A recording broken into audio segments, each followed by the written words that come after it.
তামান্না খুনের ঘটনায় তদন্তে জোর। ড্রোন ব্যবহার করে ঘটনাস্থলের ছবি তুলল পুলিশ। বিশেষ সরকারি আইনজীবী নিয়োগের পর তদন্তে গতি এলো। কালীগঞ্জে তৃণমূলের বিজয় মিছিল থেকে বোমা ছোড়া হয়, যে বোমার আঘাতে মৃত্যু হয় ছোট্ট তামান্নার।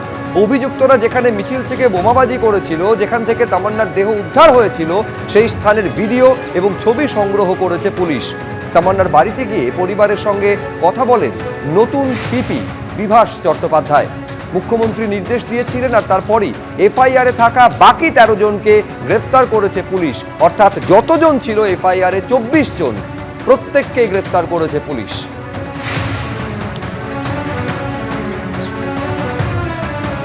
মুখ্যমন্ত্রীর সঙ্গে দেখা করার পরেই যে মুখ্যমন্ত্রীর নির্দেশ অনুযায়ী পুলিশ কাজ একদম ঠিকঠাকভাবে সঠিকভাবে কাজ করছে।